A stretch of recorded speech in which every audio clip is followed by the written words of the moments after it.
Hey guys, hope everything's been going good. Been a little bit since my last video. You know how it goes, holidays, work, busy, busy, busy. I really haven't had anything to post, I mean, haven't really had any requests, but I have had a request to talk about why a council of 9. Well, I've touched on it before, but I don't think I've really ever actually explained the theory of 3, the council of 9, the triad, triangles, circles, and what it all means in the Grove. Now, again, the following explanation is more or less where we come from under the tradition of the Grove of the Celtic Shaman. This doesn't mean that this is the way you have to believe. It doesn't mean that if your belief is a different foundation, that it's going to be different, or that it's going to be wrong, as it were. So with that in mind, here we go. And this may be a 2-part or a multi-part video. It depends on how long it takes me to explain it all, because I really don't want to rush through it, because this is very important. Our council starts with the Council of 9. Now, some people like myself will take that Council of 9. They will give each one of the points a name of a particular Celtic god or goddess, attempting to find balance between masculine and feminine gods and goddesses, as it were.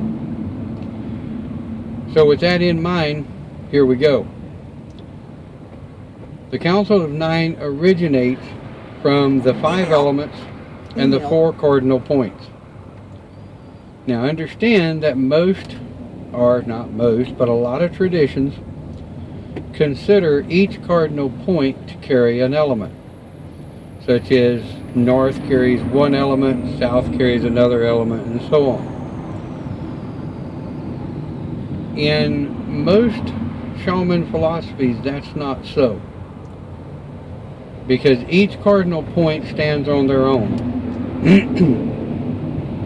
North, of course, is the positive flow of energy. South vacuums the negative energy, because negative energy grounds to south. East is the cardinal point of light, or the rising sun, the bringer of light. West is the home of the setting sun, the bringer of sister moon, and the bringer of darkness. Darkness not always meaning evil, for it's through the dark that we learn to see light. So there's your elements, there's your cardinal points.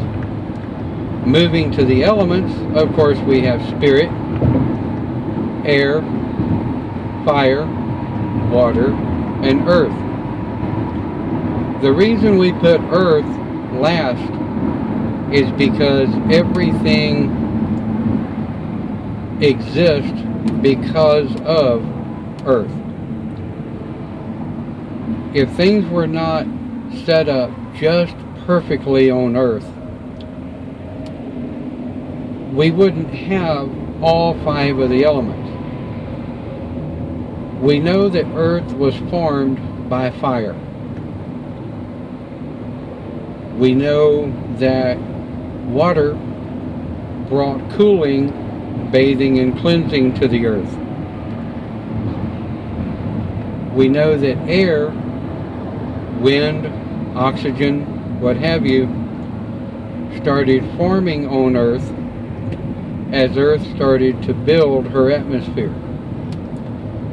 Now that gets probably a little deeper than most want to in science, talking about a spiritual ideology, but shamans are real big in building their spiritual ideology on a scientific based philosophy of things that make sense to us. So there you go. But so on and so forth with the elements. So by putting the cardinal points into a circle and then splitting those cardinal points in half, it gives us our 5 elements. When you step into one of our circles, you will always see the element of spirit over the cardinal point of north, and we'll call them both in the same area.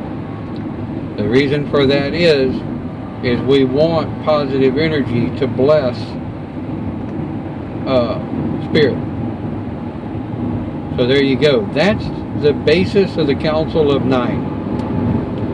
Now, if you've looked at the breakdown or the flow chart of the tradition located on the GCS group, and it is available to be emailed to you upon request, drop me an email, make a request of our tradition. I'll send it to you in PDF form. But you can see where the breakdown of the Council of Nine flows into Spirit Guide, flows into Friends of the Council, and then above it all is the Triad. Well, the Triad, of course, is Great Spirit, God and Goddess, or Goddess and God. And depending on what you're asking for, what you're looking for, what type of support you need, you call Goddess first. If you're needing more of the embracement of the Mother effect, the Mother Goddess effect, you call God first. If you're needing more of the masculine warrior, the ability to make masculine decisions, not that masculine decisions are more important than feminine, but there are masculine and feminine decisions that need to be made a lot of times during a single day. Keep that in mind. So where does 3 come from? Well, everybody knows that the strongest shape known to man is a triangle. Great Spirit at the top, God and Goddess below, forming the first triad. 9 is a divisor of 3, thereby giving 3 sets of 3 for the Council of Nine, giving 3 different triads and 3 different triangles to support the spiritual foundation that we follow. Also, the number 3, if turned on its side with the arches facing up and the legs facing down, is the strongest architectural symbol that have been used in ancient philosophies, ancient building materials. If you take a look at the Romans, all of their arches were set with a keystone at the top. To us, the keystone at the top stands for Great Spirit supporting the rest of the arch. So if you take the 3 and you lay it on its side with the points facing down, the arches facing up, you have a double arch. Again, 3. 3 is a very strong figure in math, in architecture, in spirituality. So that's where most of our 3s come from. So understanding how it all goes together is not going to be anywhere near understood by a seeker or by someone deciding to become a seeker. Someone trying to make a decision whether or not they're even pagan because they've got themselves too deep in philosophical fundamentalism instead of answering the basic questions that I put in one of my other videos of how do I know who I am. So if you've watched that video and got an idea of who you are, whether or not you're pagan, then you can kind of start looking around at the different traditions, the different denominations of paganism, the different philosophies, and where you want to go with it all. Right or wrong, it's going to have to be a choice that you make.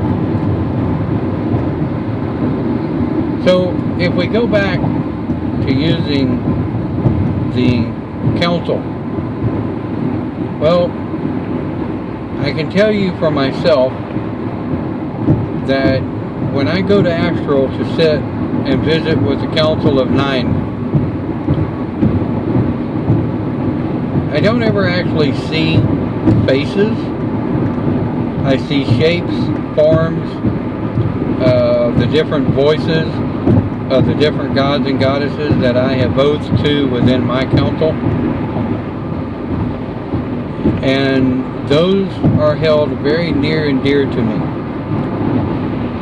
Only the people that I trust have the names of my council to study. Because as everyone knows, I may walk with Hearn as one of my council, but a billion other people may also walk with Hearn. So it wouldn't be fair to me to try to lock Hearn into a single deity offer for a single human being. Number one, I'm not that self-centered. Number two, I don't quite want to be smacked upside the head with a 2x4. And number three, it's just right to respect the different gods and goddesses and what they stand for, and the different aspects for which they mean to all of us. So it looks like I am going to be able to do a one-parter. Went a little bit over 10 minutes, so there you go. But rewind and replay this video as much as you need to, because what's going to end up happening is it's a whole lot of information to try to process. It's a whole lot of information to try to remember at any given point in time. So kind of take it from there, and we look forward to all of your questions. Keep those emails coming. Thank you for watching. Have a good one.